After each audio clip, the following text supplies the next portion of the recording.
Hi, everybody. My name is Kyler Flock. I'm the Community Engagement Manager at the Matthews Opera House.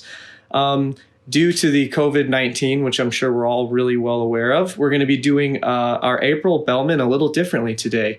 So instead of your normal presentation from a guest, we're going to be mixing it up, and we're going to be doing sort of like a podcast or an interview, which I'll be kind of facilitating, and we're just trying to create conversation and sort of keep the morale up and keep normalcy through our programming.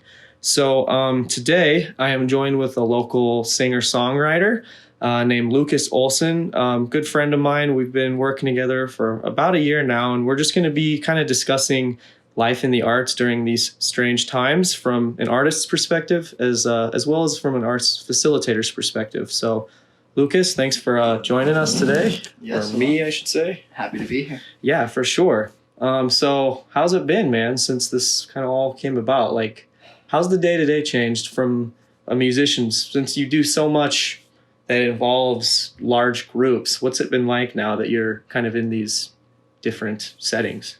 Yeah, well, I suppose my day-to-day stuff hasn't really changed all that much as far as I still go get coffee every morning. I'll go to the gym. Yeah. But yeah, pretty much all musicians, and this is shared all around the Black Hills, everyone's shows have been canceled now. So that's definitely rough. Not really having any shows to look forward to in the next pretty much 3-4 weeks. Right. Is pretty rough, and especially not so great because that's how we get paid, that's how we make a living. So do you feel like all the musicians have kind of been rallying together? Do you feel like you guys are been communicating enough, or like how's that been have you guys all been communicating or trying to stay in touch on ideas? What's that been like from that perspective? A little bit. I don't go on Facebook very often, but I've been looking on Facebook a bit lately, and it seems like everyone, not just people around the Black Hills, but people around the hills too, have been doing like the isolation sessions and live streams on Facebook. I saw Chris Husengay and Devin Sants did like a live stream thing the other night. Yeah. Shout out to Chris. He's been doing a lot on there. Every time I look on Facebook, he's just been continuing to try and put out stuff. So Chris, if you're listening to this, I thought that was a really cool idea. I hope to be able to do something like that myself here sometime in the next few weeks, maybe. Yeah, for sure. Well, speaking of which, that's one thing that from my perspective, being a guy who tries to put together these types of concerts for guys like you or Chris or Devin or really any of the local musicians, I'm not able to put these events together. So one thing that our marketing manager, Megan Detlefs, came up with is this sort of virtual songbook. So that's something you could definitely put on your radar. We've asked like Chris, Hank Harris, Scott Simpson, some of those kind of guys to just, we're thinking about like, maybe once a month on a Tuesday, have like 3 or 4 recordings from some of you guys doing your stuff, and then having people tune in at like Tuesday at 7 for a quick little concert from you guys. So like that's one thing you should definitely keep on your horizons that we're trying to I definitely think put together. Even after all this Corona stuff passes, I definitely think that having a Matthews sessions would be kind of a cool thing to have a little feature. Yeah, I agree. Every month. I don't know if you want to do it every week, but every month some artist comes in, plays a quick like 2-3 songs. Yeah, get like a nice little videography project going with it. And NPR Tiny Desk concert vibes. Or something like, have you ever seen the Mahogany Sessions on YouTube before? No. Mahogany Sessions? Yeah, I've been getting music from them for a long time now. They just have a whole lot of really, really some pretty big names on there, but they just have a little acoustic session. Have to do like a nice little film expose on them. Get in a real cozy location, like a church or something like that. Yeah. But that would be perfect. Or a nice historic opera house. Yeah.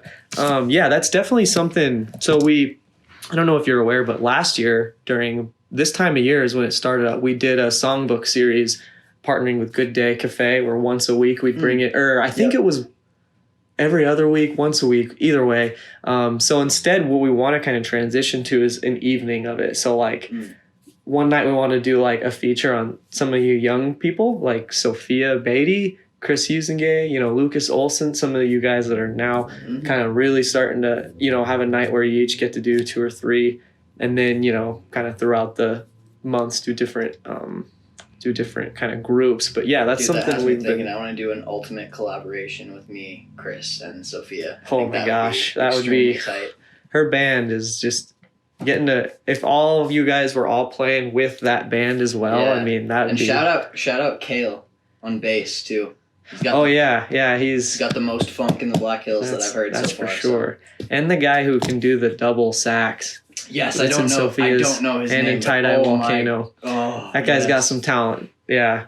Yeah, I remember when they did our jazz series this Christmas, people were like, who is this guy? Yeah, it was pretty impressive. So speaking of kind of like future plans, looking ahead, are there any like projects you're currently working on right now, like for when this kind of all ends, or what are you doing to stay busy? Yeah, I think pretty much every musician's fantasy for a situation like this is that you lock away yourself in your room for 2 weeks and then come out with the most beautiful project that you've ever created in your whole life. And I guess that's kind of what who knows if I'll actually achieve that, but that's what I'm shooting for sure. Just take all the time in isolation and all the resources that you can to try to make the most of a time where everything is frozen in the world, pretty much. So what's that look like for you? Is that writing one song, writing one album, writing what's your goal? Today I wrote a song. That was pretty cool. Today you wrote a song. Congratulations. Yes, congratulations for sure. No, I'm serious. That's awesome. I mean, just getting something on paper, I can imagine isn't the easiest. So, I'm not going to bring this all the way back to my whole musical biography, but no, go ahead. I definitely do not have very many songs of my own, if any, that I play very often for people. And this one, I think, is something I could play for people. So I'm hoping. And I think the music room here in Spearfish is having a little like songwriters contest. You were telling me about that. Something about if you like a competition of. Yep, everyone sends in a recording of their song and stuff. At the end of the month, they give out I think it's 6 hours of studio time. Yeah. A concert at Loud American. So I'm gonna. Really? Yeah. So I think I'm gonna try to record that. See, that's one thing. This week. That's one thing I found that if there's any kind of industry or scene right now that's really not letting a virus bring them down, it's honestly been the music scene. So many. I just saw today. Shout out Rod Garnett. He's a guy who comes to the Matthews all the time. Big supporter. Used to be a professor of music down at University of Wyoming. Him and the Methodist Church are doing the same kind of this virtual songbook. Once again, and same with the music room, same with Chris and Devin. I mean, there's so many people who it only took a few days for them to kind of really rally all the other musicians. So yeah. So actually, speaking of which, Lucas, just to give kind of our listeners a taste, what kind of music do you play? Since you said you're not typically one to play your own music that you've created yourself, kind of just give us a taste of what your style is. I know that's hard to do for an artist, I'm sure, but you kind of probably have an idea. I like to occasionally call my taste in music the cool side of the pillow, because I think that's actually what it is. The cool side of the pillow. It's neo soul, R&B, old 60s soul, Sam Cooke, and then a bit of modern pop stuff that's inspired by that kind of. Give me give me a few examples of some big for sure, musicians that you have at least a couple songs that you cover of theirs. Yeah, so I'm a massive fan. I think one of my favorite artists. I'll give you my 3 favorite artists right now. Let's do that. Kind of the last few years. Lucas Olson's top 3 artists. My top 3 artists. Here it is. The official top 3. Number 1 is Nick Hakim. He's this guy from New York, or maybe it's DC, somewhere East Coast. But he makes the most beautiful, atmospheric, the kind of music that you want to hear when you're really drunk and it's late at night and you're when you're in your feels. Yes. All right. It is the ultimate drunk feels music. Yes. All right. Fair enough. Second favorite artist is the tallest man on earth. His real name is Christian Madsen. Highly recommend everyone listening to this looks him up. He's people like to kind of compare him to like a Bob Dylan Okay. ish, and Yeah. he does a lot of finger picking stuff that's really similar to it. Yeah. But really has just something else Huh. to him, and I've listened to damn near every one of the songs that he's released. I went to see him live in Boulder, so. Oh, really? Yeah. Oh, nice. So both 1 and 2 are currently still touring and playing? Mm-hmm. Nice. Yep. Okay. And how And about then- who's the number 3? I suppose I'll give a number 3 that's still touring and playing, and then a throwback. Okay. As kind of a bonus one. Yes. Gotcha. Okay. So, So number 3? 3, my favorite artist lately, because he's another young guy that I've kind of I really admire him. His name is McGee. It's MK.GEE is how you spell his name. Okay. His stage name or whatever. But I really don't even know what words to use to describe his music, but it's stuff that's very in kind of the same lane as Okay. all that stuff. Very, very spacey, trancey Yeah. R&B type stuff. Yeah. And then And now the throwback. yeah, the throwback, I feel like the person who has influenced me the most guitar wise is probably BB King. BB That was King. the first time that I ever tasted like legit blues. Yeah. Yeah. Yeah. He Yeah. was one of my first blues.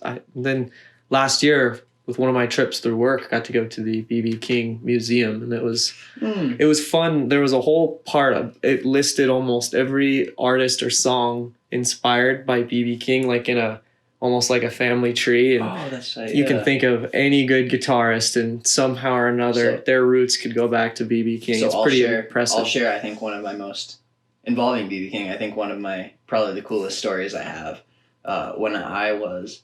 So I first found BB King because I went to the music museum at USD, Okay. and they had a signed Lucille, which is his guitar, and then looked him up on YouTube after that. Mm-hmm. Heard it for the first time. And Okay. was like, oh my god, like Yeah. Who you is can this still guy? like. Yeah, YouTube has connected me to a whole other era of music that I knew was out there but couldn't quite reach. Right. So when I was in 8th grade, I went to the Deadwood Mountain Grand and saw him play. And after the show, everyone had cleared out, and there's that big it's just standing room, Yeah. big empty ballroom, and then there's just a curtain that kind of protects backstage. So after the show, me and my parents went down to the restaurant downstairs, getting something to eat, and I couldn't shake the feeling that like I really wanted to try to like sneak backstage and see if I could meet him, get an autograph or something. So my parents kind of like, they didn't really expect much of it. They're like, yeah, go ahead. So I went back upstairs, just kind of moseyed on in. It wasn't very hard, just walked backstage and hung out there for a second. And to avoid getting kicked out, I pretended that this one older couple that was talking to me were my parents, so it wouldn't look too out of place. And got to talking with his horn player, BB King's horn player back there. Stalled, and right as I was kind of about to give up and just be like, I'm not gonna meet him. I'm just gonna go back. Literally right as that happened, he walked out of the dressing room. Wow. I didn't even know he played at the Grand. That's pretty amazing. Yeah. Huh. So sat and talked to him for a minute. Took a picture with him. That's pretty awesome. It was incredible. He's like, and then rest in peace, BB King. yeah, a couple for sure. 2 Rest years in later, he peace. passed. Yeah. Well, that's a pretty special moment. Yeah, for sure.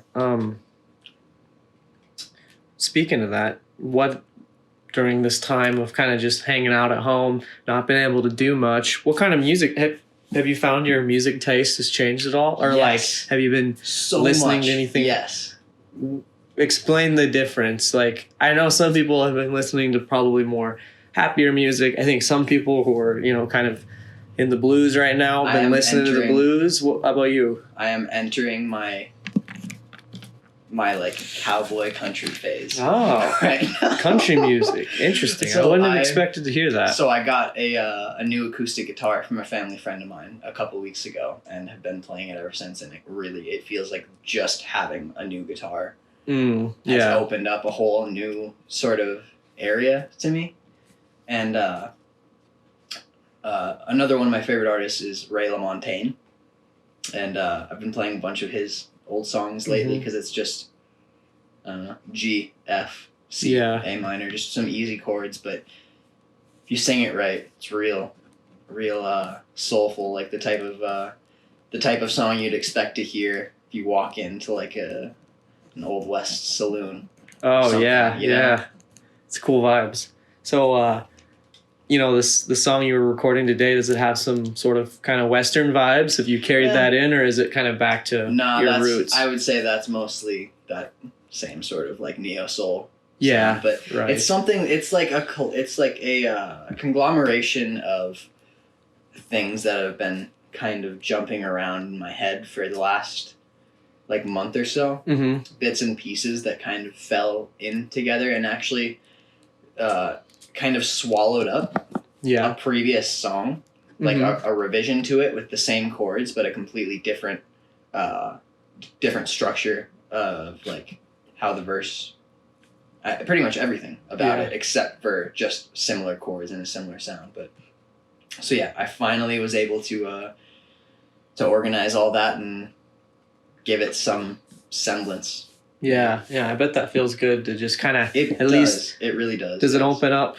for more, or right now are you kind of, did you let it all out, or did you find that maybe like getting one out you're like, oh, now I can maybe pump out 2, 3, 4? Like, does you feel that kind of keep going? Or we'll see if that happens. I'd really like for that to be the way of things for sure. But is this the one you're going to submit to the music room? I think it is, yeah. Mm-hmm.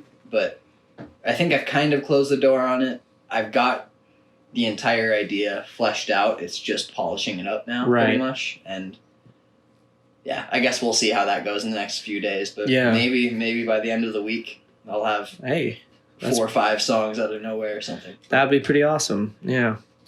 Yeah, well, it's probably nice knowing, too, just being able to have those in there for when all of this does kind of hopefully come to a foreseeable end. Now you at least have a few things in the works that you can debut. I keep imagining when this ends, they're just going to be concert, because we've all been cooped up for so long that I really think that we're all just like bugging that as soon as this gets through, there's just going to be an abundance of new music, new art, new literature. I mean, I'm almost half excited for the end, and just for that alone, you know? That's what I'm trying to prepare for. Yeah. For sure. Like, I would really like to, first of all, I cannot wait to finally play in front of people. Oh, again. Yeah. Like, for sure. I just can't wait to see people. Yeah. Like, it's been rough for the last little while, but I've still played at Nona's the other night, and I've seen a couple people, but in the next 3 weeks, it's just going to be completely good vibes at Nona's, empty. The new spot in town. Good. Yes, I love that place. Love that place. But yeah, I mean, like, I keep thinking more and more about it. And it's like there is a hindsight to it where, you look globally or historically at all of these major kind of pandemics or plagues, and you look at the end results, and there's always just like this resurgence of art that is just like amazing, like, not to stretch it too out of proportion, but even like the Black Plague or the bubonic plague sparked the Renaissance. Like, what do you see as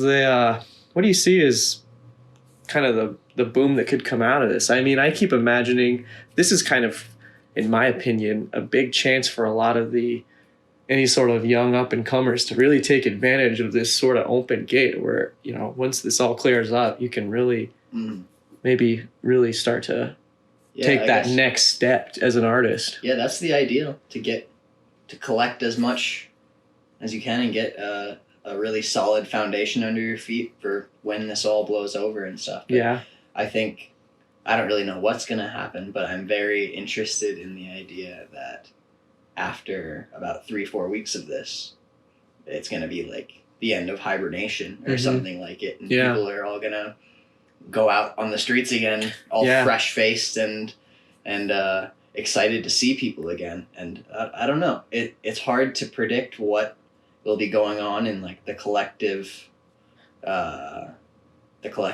like consciousness of everyone after such a massive thing sweeps through the world. But I imagine that it's going to be a kind of rosy For sure. or kind of I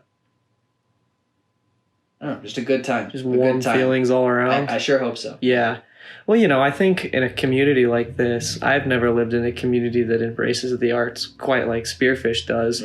So I keep imagining, just this, like you said, this just happy, blissful community once this, because I think, even now that we're all cooped up and the arts are still alive. So, if our, visual artists, musicians, our theatrical folk, if they can, once we come out of this, it's like, sky's the limit for possibilities of, having to be away for a while and then come back out. It just sort of opens up all these really exciting ideas. And I keep imagining just, a ton of concerts, more and more people like kind of wanting it. Now that we're away from it, it might make people appreciate it more when we had it. Not that they already don't, but and as soon as it gets, well, first of all, as soon as this whole disease thing blows over and as soon as it gets warm, the first thing that I look forward to doing is going out and playing music outside downtown for everyone. Yeah. That's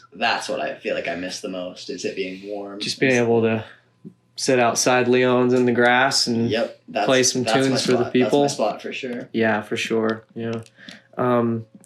It'll be a shame if we don't come out of this sort of at least a little changed, almost. I really, and maybe it is kind of idealistic, but like I said, I really think that after this, people trying to negotiate on how to solve problems are going to have this as some sort of a reference point. Yeah. And it might not completely turn and change people's minds entirely, but I definitely think that for one, people are going to be a lot more willing to cooperate with each other. Yeah. I think that people are, in general, just going to be happier to be around people and understand how special it is to be social creatures like we are, I think if anything, we can look at it as sort of a wake-up call or, just appreciating kind of what we have. It makes you think very, pragmatically about what you have, what's maybe not as important, And I'll speak to that real quick. Yeah. I saw the most beautiful video ever the other day, man. Like, I was on Facebook and I saw this video of this lad in Barcelona, and he was playing piano out on his balcony.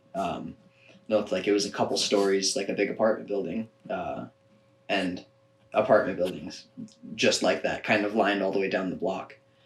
And there's a guy out on his balcony playing piano, and like half a block down, you see another guy with a saxophone out on his balcony, and they're playing to each other from across the street. Yeah.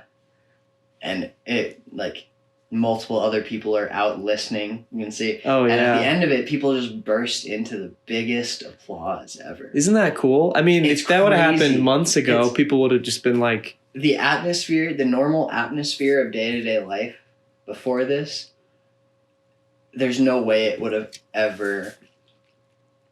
Well, maybe not ever, but stuff like that is so overlooked. Oh, yeah. In times where everything is good. Right. And then once things start to go south, it starts to really... You realize how much a good song means. Oh, yeah. Or a good play or just a good conversation. I mean, I keep going back. What's ironic about this whole situation is a year ago, the Matthews Opera House was doing a big read. And it's where we pick like one book and we do just 3 months of programming, everything based around this one chapter book. And last year we did one called Station 11. And it was a post-apocalyptic book. This apocalypse starts from a virus, a flu, a bug, and it kind of skips forward 50 years back and forth from day one to kind of, years later. And yeah, it's a book all about how art always survives through like the biggest turmoil. I mean, you look at like both World War I and World War II, just absolutely, atrocious historical events that we never want to go back to. And you look at all, like some of the works that came out post those wars, and it's just, it's like nothing short of beautiful. And so, I'm kind of hoping that that's something that we can follow, and the post-corona renaissance. The post-corona renaissance. I'm fully in support of that. I'm all for it too. And I, like you were saying, the more positivity I've seen in the last couple of weeks with videos like that, or just people doing the smallest things, even locally. I mean, I've seen the whole town kind of lend their arm. So, that's been one really positive thing. So, speaking of positivity, when it all ends, what's your big kind of like hope for, or what's the first thing you're going to do, whether it's project wise, like artistically, what is, like, when this is all sort of said and done, what is Lucas Olson doing in hopefully the spring, summer of 2020? Well, I suppose once a couple businesses start reopening again, the first order of business is the actual businessman stuff where you organize shows and everything. So that's going to be a big part of it, is actually reaching out to different venues, getting a schedule like re-established again. Yeah, I suppose you kind of got to start from scratch again. Yeah, well, which is good. It is, yeah. And I guess besides that, when it comes to the aesthetic, artistic stuff, I'm hoping it'll be warm in about a month. I'm hoping that we'll be all disease-free and hopefully have a new perspective on what it was that we were doing and the way that we were all living before all this happened. Because I definitely think that in everyone's lives and kind of in the history of this century, I feel like this is going to be a moment, like a pre and post coronavirus. I definitely agree with that. Yeah. And then of course, hopefully playing festival in the park. Yes. I'm very much looking on the forward Saturday to that. of. That's probably my going to be fun. Highlight of the summer. For sure. Yeah. Because we did have you and Chris scheduled for a concert at the Matthews that we had to postpone because of all of this. So hopefully this fall, our viewers will get a chance to hear both of you guys play for free at the Matthews. So Lucas, where can some of our viewers maybe find some of your music or kind of learn more about you? Yeah, so I have a very limited social media presence, semi-intentionally. Some of it is just out of the fact that I'm too lazy to try to promote myself. But I have an Instagram. It's Lucas Olson Music. Lucas Olson on Facebook. I don't have much there. Most of my stuff is on Instagram. Yeah. If someone wants to reach out to you to maybe have you play at their venue, where just DM you on one of those? Yeah. Either on Instagram, or I have my email linked in that. Also perfect. On my Instagram. Got it all hooked there. All right. So if any venues are listening out there, you can go find them there. I'm in need of work. Calling all places that will have music in the Black Hills. Yeah. I am in need. Well, if you're tuning in today, thanks for tuning in. It was a little unconventional from our normal Bellman, but I think this was a really fun alternative to that option, and had a good conversation. Lucas, thanks for joining in on this today. Yeah, thank you. I'll say one more thing. What? I guess thank you for having me. Of course. And I'm very happy to be a part of music in this time of history. And I hope that I can have some small part in bringing about, in bringing back some semblance of hope and normalcy and love again. Good way to put it. Everybody. Yeah. Hope's a good place to end. So I hope everyone's safe out there and doing well, and keep tuning in to the Matthews. We're going to try and continue to boost morale with as much programming as we can do. Stay safe out there, and everyone have a good one.